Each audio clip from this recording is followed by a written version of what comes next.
我追了傅君白12年，无果后，转身嫁给了深爱我8年的江之宇。婚后1年，我们恩爱有加，是旁人眼里最登对的夫妻。可就在我意外流产、大出血病危的那个雨夜，我最需要依靠的时候，江之宇的手机却彻底关机，杳无音讯。我挣扎着从鬼门关捡回一条命，清醒时看见江之宇跪在病床前，眼眶通红，模样憔悴。他一遍遍低声道歉，解释自己是临时碰上紧急工作，不得已关了机，对着我反复发誓，这辈子再也不会让我独自承受风雨。我念着他8年不离不弃的陪伴，压下心底所有委屈，选择原谅了这场致命缺席。我以为这份失而复得的安稳会一直延续，直到一场百日宴彻底撕碎了所有温柔假象。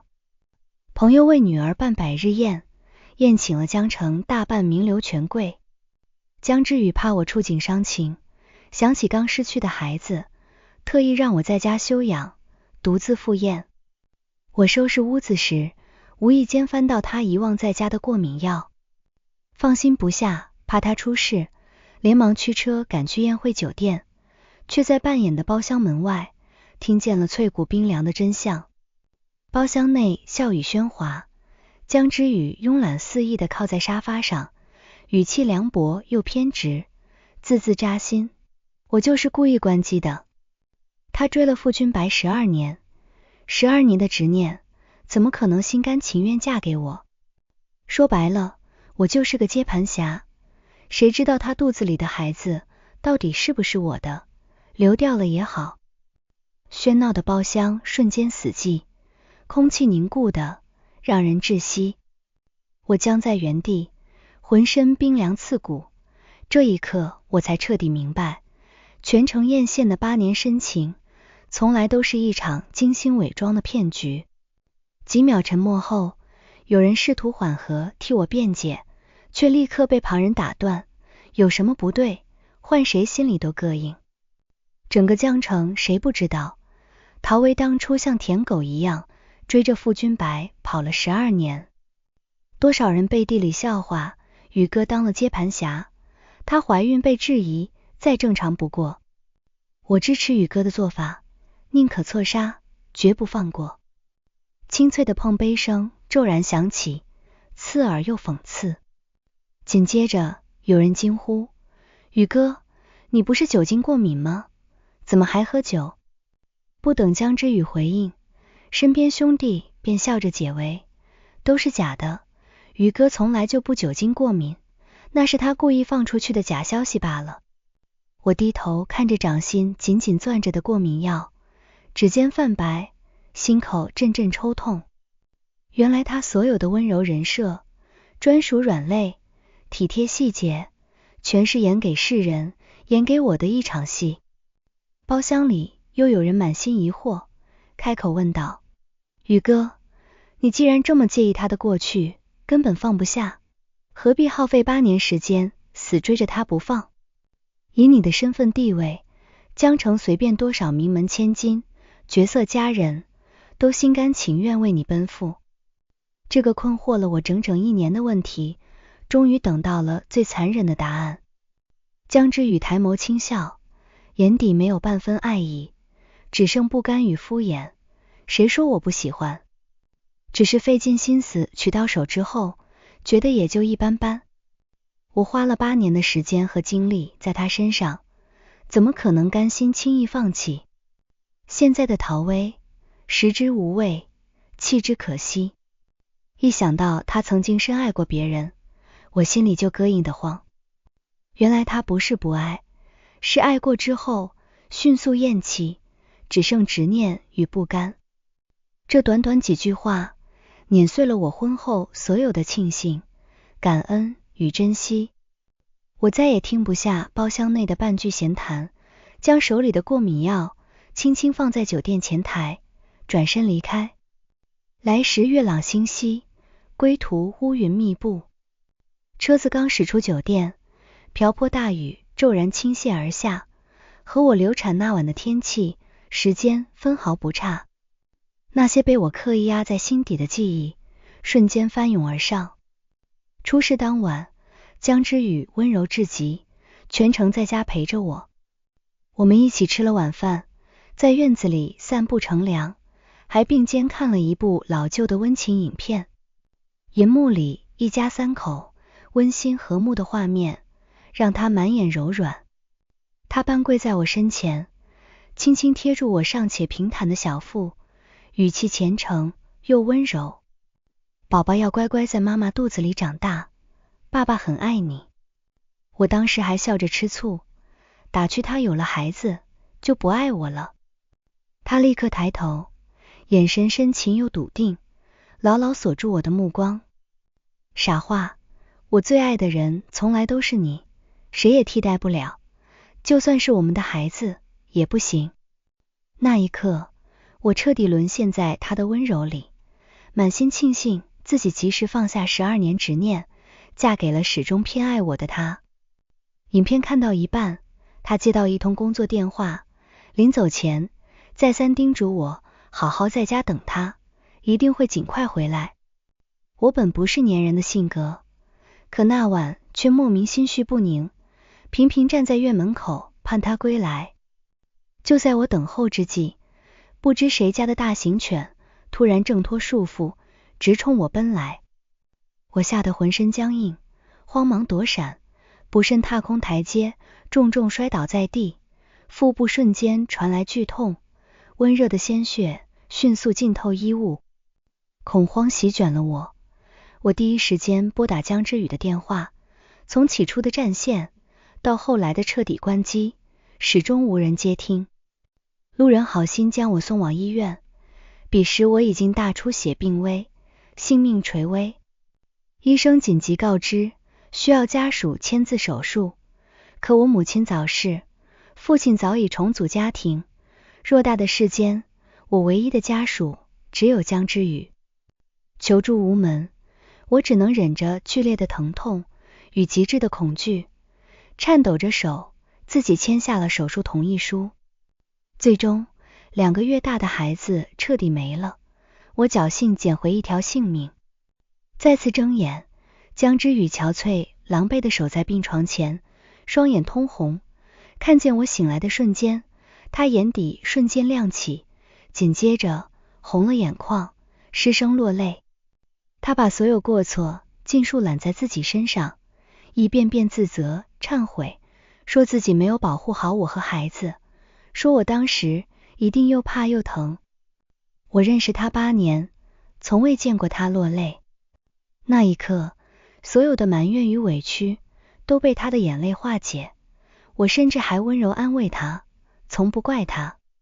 现在回头想来，只觉得无比荒唐可笑。雨夜出院归家，我刚结束和离婚律师的通话，江之宇便推门回来。他见我独自站在阳台，快步上前，想要拥我入怀，我下意识后退躲开。落空的动作让他满心疑惑，温柔询问我是不是因他晚归生气。他随口解释是被合作方缠住谈项目，语气轻松宠溺。我蓦然抬眼，清晰看见他衬衣领口处一枚浅浅淡淡的唇印，无声又刺眼，像是对我所有真心的公然宣战。他敏锐察觉我脸色惨白，情绪低落，瞬间紧张慌乱，执意要带我去医院做全身检查，连夜动用所有人脉，请来休假的资深专家为我诊治。手术室外，他始终紧紧握着我的手，温柔安抚，眼神里的心疼与担忧真切无比，让我一时分不清他的深情到底是真心还是常年演绎的假象。我让他独自出去等候，独处的片刻，过往岁月涌上心头。12岁那年，母亲离世，父亲迅速再婚，我一夜之间成了无家可归、无人依靠的孤女。至暗绝境里，是年长6岁的傅君白护住我，照亮我，拉着我走出阴霾。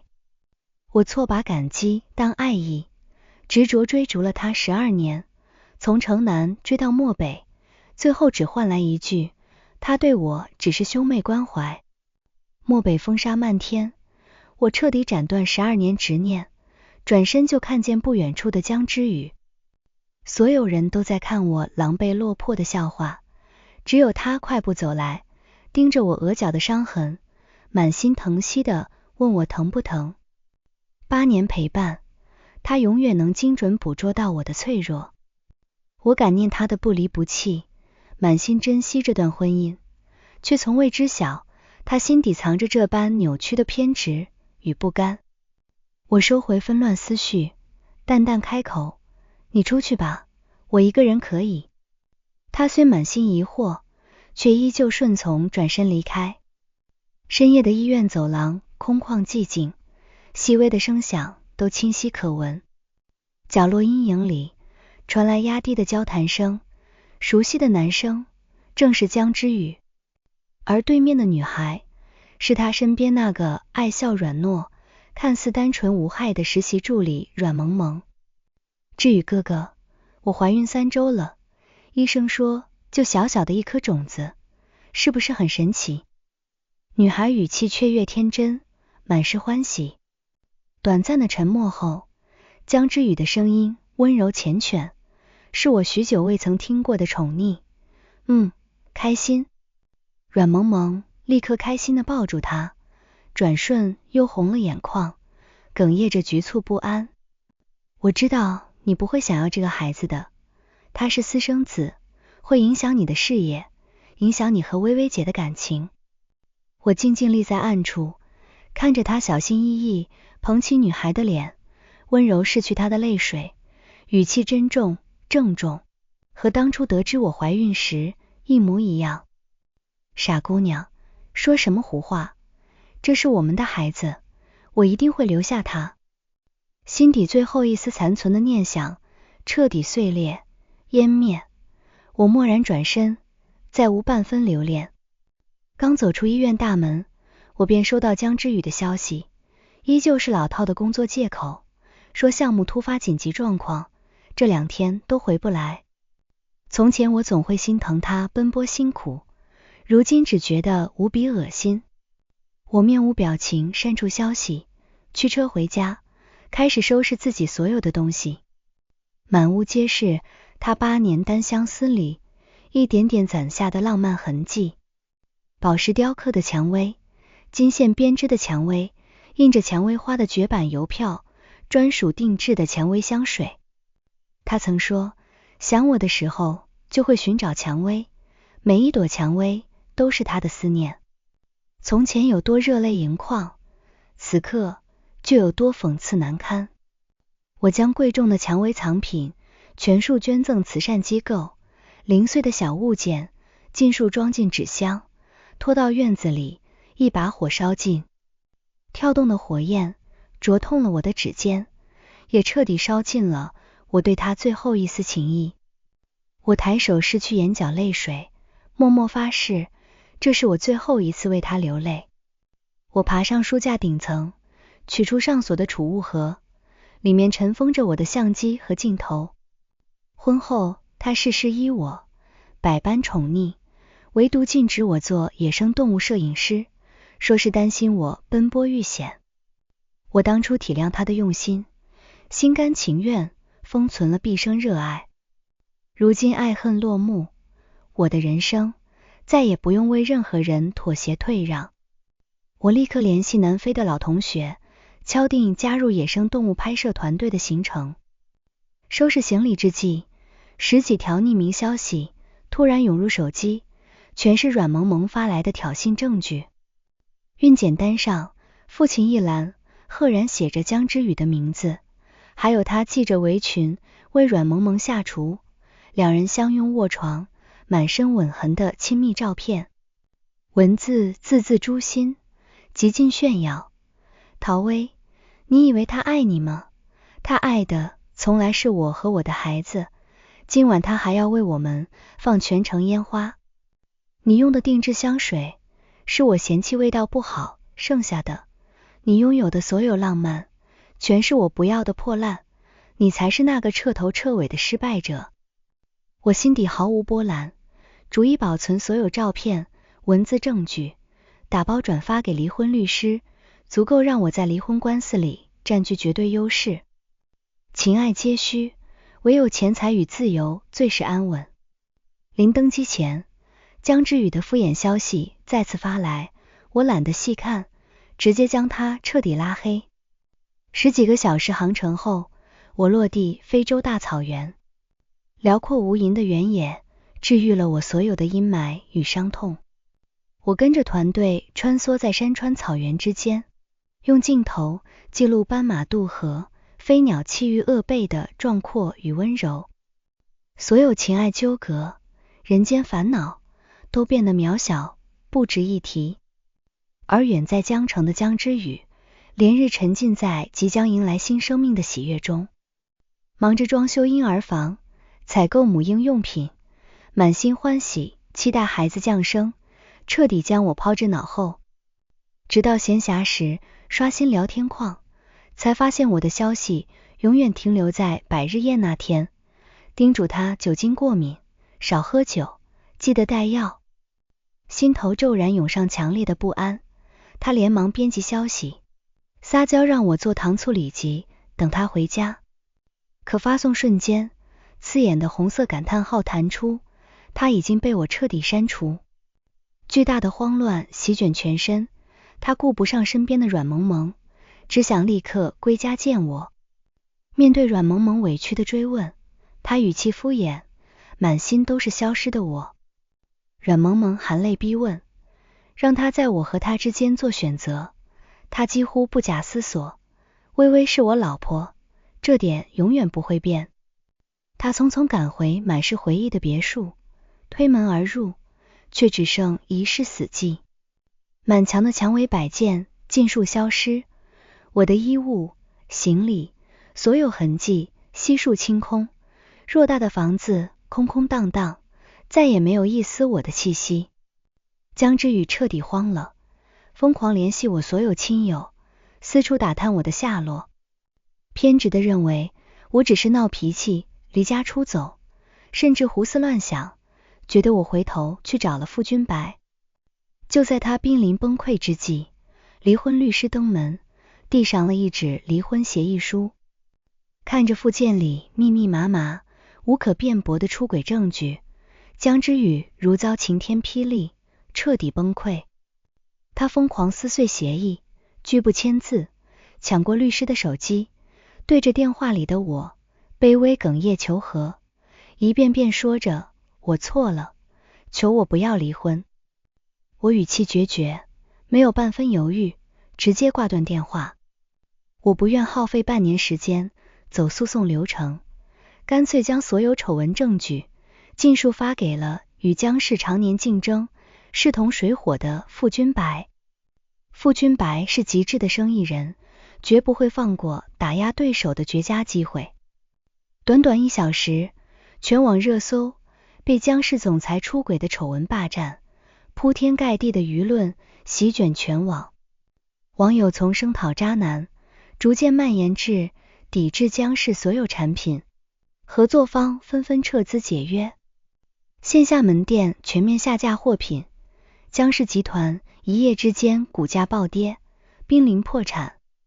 江之宇的公关团队紧急公关，为他塑造深情不移的人设，试图扭转舆论风向。